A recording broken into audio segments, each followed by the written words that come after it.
안녕하세요. 토요미스테리 디바제시카입니다. 여러분의 구독은 저에게 큰 힘이 됩니다. 2008년 1월 24일 여긴 충청남도 서천군입니다. 제 동이 트기도 전인 새벽 6시. 해가 짧은 겨울이었기 때문에 마을은 아직도 어두컴컴했죠. 이곳은 북적이지 않는 한적한 시골 마을로 시간도 느리게 흘러가는 곳일 수 있습니다. 그날 아침은 여느 때와 같이 고요했고요. 이 동네의 길 모퉁이 한편에는 허름한 기동 슈퍼가 자리 잡고 있습니다. 작은 구멍가게로 77살의 김 할머니가 홀로 운영하고 있는 곳이었는데 노인은 자식들을 모두 타지로 보내고 혼자 이곳에 남아 소일거리 겸 그다음에 마을 사람들도 만날 겸 문을 열고 있는 가게라고 할 수 있었습니다. 그런데 새벽 6시쯤 마을 사람들은 어디선가 매캐한 연기를 느꼈고 곧이어 그 근원지가 기동 슈퍼라는 것을 알게 됩니다. 나가보니까 가게에 큰 불길이 번져 있었던 거죠. 이 걷잡을 수 없었던 불은 빠르게 번져버렸고 구멍가게 전체를 삼켜버렸습니다. 불이 난 지 30분이 지났을 무렵 평소처럼 그곳을 지나가고 있던 한 운송기사가 가장 먼저 이걸 발견하고는 소방서에 바로 신고하게 되는데요. 이 와중에 불난리에 놀란 동네 주민들이 새벽에 뛰쳐나왔고 막 발을 구르면서 안에서 주무시고 계실 할머니를 걱정했습니다.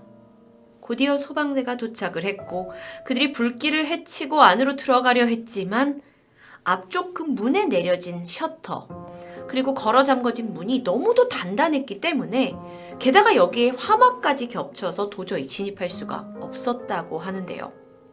이후 소방차 12대가 출동을 해서 대대적인 진화 작업이 치러지고 나서야 현장 수습이 시작됩니다.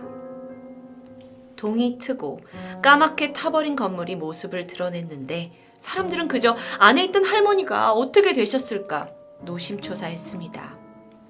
소방관들이 신속하게 잔해를 헤집고 안으로 들어갔는데 이상합니다.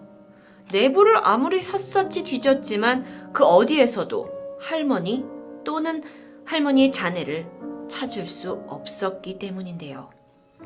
그나마 타다만 이 안방의 장판에서 김할머니의 혈흔만이 발견됩니다. 이 사진은 참고 사진일 뿐입니다. 아니 그러면 도대체 어떻게 된 걸까요? 문을 안에서 걸어 잠궜던 흔적이 있었습니다. 그렇다면 주인은 안에 있어야 하는 게 상식적일 텐데요. 아, 그렇다면 할머니가 안에 당시 계시지 않았던 건 아닐까요? 그렇다면 정말 다행입니다. 하지만 다시 생각해보면 그러면 안의 문은 왜 잠궈져 있었을까요? 경찰은 김할머니의 행방을 찾기 시작합니다. 친지나 자식들을 보러 가신 건지 아니면 잠깐 외출을 하셨던 걸 수도 있고 아니었습니다. 할머니의 자취는 어디에서도 발견되지 않았는데요. 이에 경찰은 본격적으로 조사를 시작합니다. 그리고 화재가 나기 전 할머니를 마지막으로 봤다는 목격자들을 찾을 수 있었습니다. 사건 이틀 전인 22일 김할머니를 봤다고 증언한 3명의 사람이 등장합니다.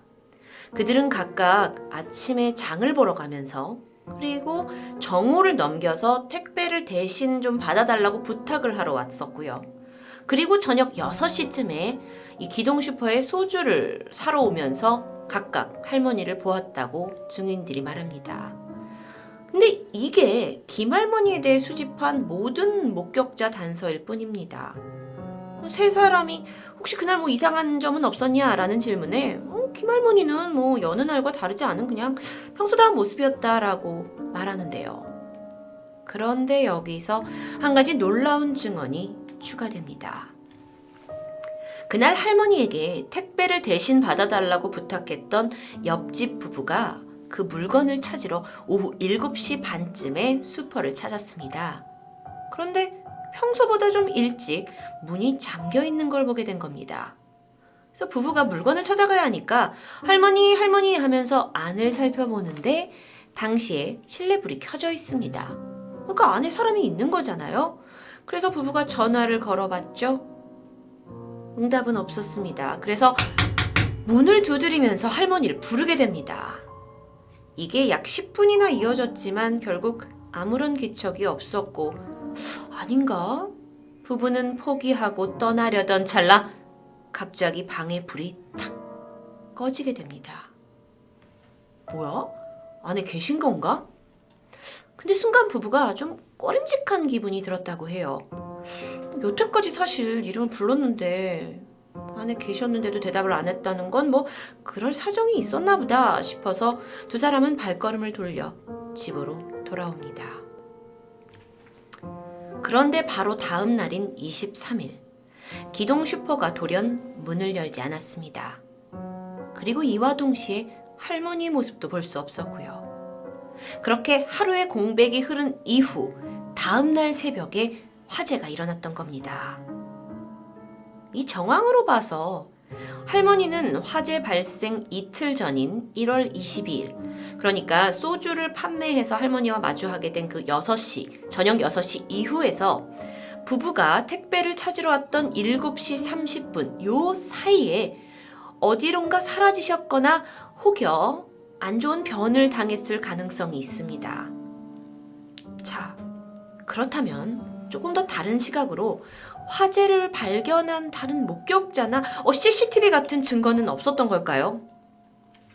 사건 당시에 매일같이 이 슈퍼 앞을 지나던 운송기사 분께서 화재를 가장 먼저 목격하고 신고를 하셨는데요. 그는 현장에서 사람을 발견하지는 못했다고 말합니다. 게다가 기동 슈퍼가 이 동네와 좀 거리가 300m가량 떨어진 곳에 있어서 주변에 설치되어 있는 CCTV가 없었습니다. 그러니까 핵심적인 목격자도 없고 마땅한 증거도 없는 상황에서 사건은 점점 미궁으로 빠져들게 되는데요.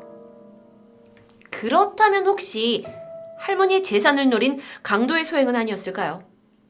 알려진 바에 의하면 그간 김할머니가 상당히 착실하게 재산을 모아왔다고 합니다. 근데 그 금액이 막 엄청난 것은 아니었고 평생 모아오신 돈으로 뭐 대부분 그 주변의 땅이나 집 같은 부동산 자산이었다고 하는데, 단순히 누군가 슈퍼에 침입을 해서 돈을 훔쳐갔다? 그런 강도가 저지른 일이라고 보기에는 뭔가 석연치 않은 부분이 있습니다. 아, 그렇다면 혹시 원한 관계? 그래서 할머니와 관계가 좀 날카로웠던 몇몇 그 마을 주민들이 지목이 되어서 경찰에서 수사를 받았지만 그들 모두 무혐의로 풀려나게 됩니다. 정말 할머니는 그냥 증발해버린 것 같았는데요. 사건은 길을 잃게 됩니다. 그런데 사건 발생 얼마 후에 읍내에서 아주 기묘한 낙서가 나타났습니다. 이 낙서에는 김할머니는 둘째 아들이 죽였다 라고 적혀 있는 겁니다. 할머니의 둘째 아들, 그는 평소 어머니와 각별한 사이로 알려져 있었어요. 그리고 화재 사건이 난 이후로도 어머니를 그리워하고 가장 슬퍼했던 사람 중 한 명입니다. 하지만 괴상한 낙서가 발견된 후에 사람들이 둘째 아들이 돈 노리고 살해한 거 아니야? 이런 식으로 이제 생각을 하면서 연기하네 이렇게 평가해버린 거죠.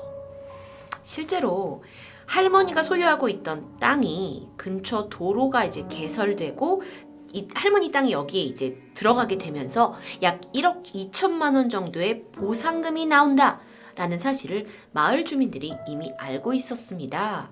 그러다 보니까 이제 둘째 아들이 돈을 노리고 한 것이 아니냐라는 소문이 나기 시작한 거죠.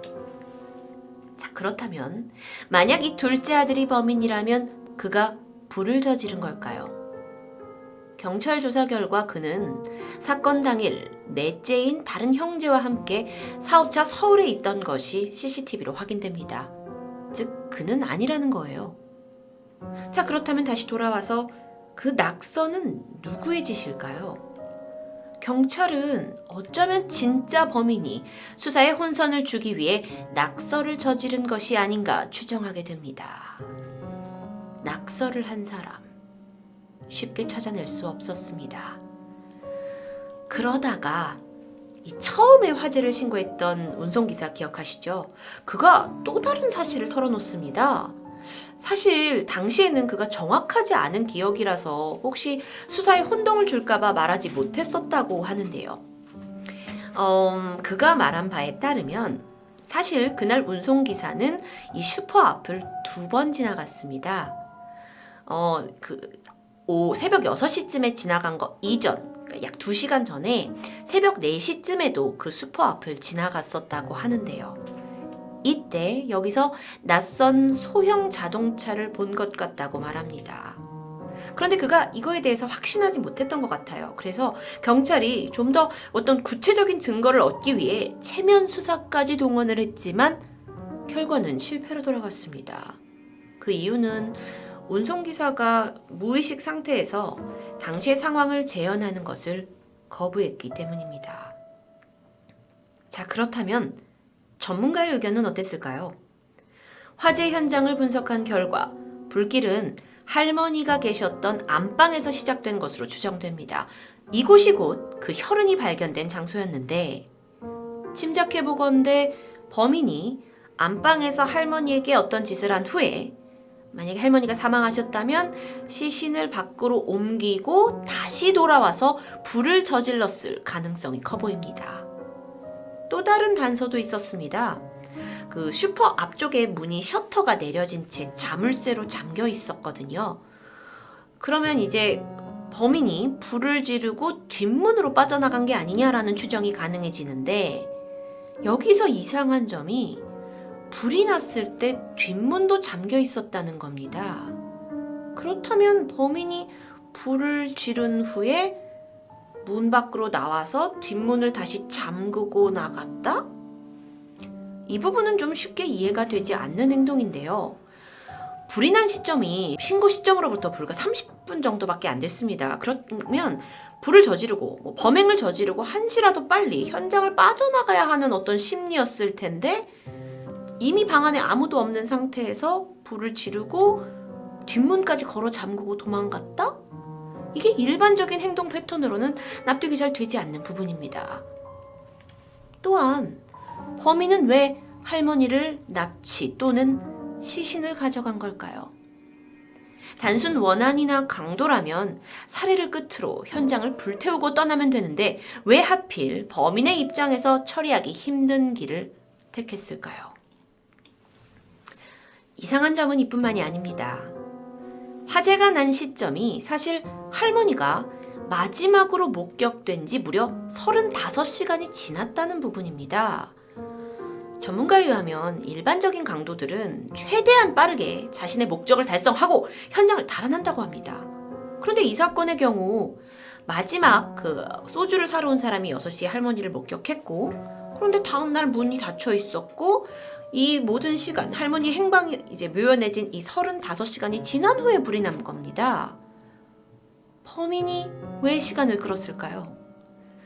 분명 그가 이렇게까지 했던 데에는 우리가 알지 못하는 어떠한 이유가 있었을 텐데요. 이에 따라 이걸 이제 추정을 하면서 경찰이 두 사람이 아는 사이가 아닌가, 범인과 할머니가. 그래서 용의자의 범위를 확대시켜서 많은 인물에 대한 수사가 이어졌다고 합니다. 하지만 안타깝게도 결정적인 건 없었습니다. 그렇게 서천군 기동슈퍼 화재, 김할머니의 실종은 의문의 사건으로 남게 됩니다.